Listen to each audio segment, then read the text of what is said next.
안녕하세요. 연희랑TV입니다. 날씨가 무척 추워졌습니다. 대설의 한파에까지 매섭게 추위가 몰아치고 있습니다. 이런 날은 특히 건강관리 잘 하셔서 따뜻한 대추차, 생강차 자주 드시면 좋겠습니다. 오늘은 제가 농촌 체험관광을 운영하면서 느낀 것 중 교육의 중요성에 대해서 말씀드리고 싶습니다.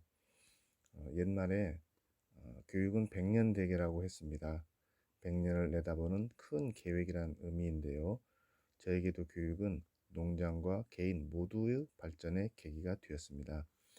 교육은 하는 것도 있고 듣는 것도 있고 받는 것도 있겠지만 제일 우선해야 할 일은 받는 것입니다. 교육은 받으면 받을수록 나에게 피가 되고 살이 되는 발전의 원천이 됩니다. 전북에서는 농촌교육의 체계가 대체적으로 면사무소에서 교육을 신청하고 그런 다음 다시 시군에서 선발되고 도에서 선정되어 교육 과정에 참여하는 것이 교육의 전체적인 흐름입니다. 특히 전북 농식품인력개발원은 수준 높고 질 높은 교육 과정을 진행하는 교육기관 중 하나입니다. 마이스터 대학도 운영하고 가공, 가수채배, 치유농업, 중교육, 기농창업, 공모사업 계획서 작성, 법률, 노무, 회계 등 아주 다양한 농가의 실무적인 갈급증을 해소하는 데 큰 기여를 하는 교육장입니다. 전북 농촌교육의 메카라고 할 수 있습니다. 교육은 어떤 교육을 받아도 받는 사람의 마인드에 따라 흡수력이 결정됩니다. 온라인 줌교육부터 오프라인까지 많은 교육들이 산재해 있지만 절실한 마음의 여부에 따라 교육의 효과는 천차만별입니다. 저에게도 교육의 중요성을 각성하게 된 기억이 있습니다. 2021년 2월 신청한 공모사업 계획서 작성 과정 교육에 운 좋게 선정되어 3일간 교육을 받게 되었습니다. 강사는 전남대 이승현 박사가 진행했고 PC 컴퓨터가 비치된 정보화 교육장에서 교육을 진행했습니다. 아무것도 모른 채 열심히 하겠다는 마음으로 김제 원평에서 백구 인력원 교육장으로 차를 몰아 도착했습니다. 도착해보니 교육생은 보이지 않고 출석부만 덩그러니 놓여 있었습니다.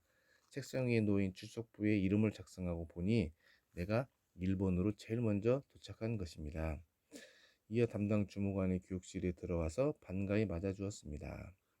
잠시 후 강사님도 도착하면서 짧은 강사님 소개에 이어 교육 진행이 바로 이어졌습니다. 교육 내용은 공모사업에 선정되기 위해 어떻게 사업계획서를 작성하는지에 대한 내용의 구체적이고 실무적인 내용이었습니다. 첫째 날의 교육은 사업계획서 작성의 기대 효과라는 결론을 먼저 작성하면서 사업계획서 작성을 시작해서 기대가 컸습니다. 기존 교육은 서론, 본론, 결론을 순서대로 진행하는데 이 교육은 결론부터 작성하고 개요를 작성하게 하는 교육 과정이라 더 호기심이 땡겼습니다. 또한 교육을 받다 보면 많은 사람과 인적 네트워크 형성될 수가 있어서 많은 도움이 됐습니다. 둘째 날은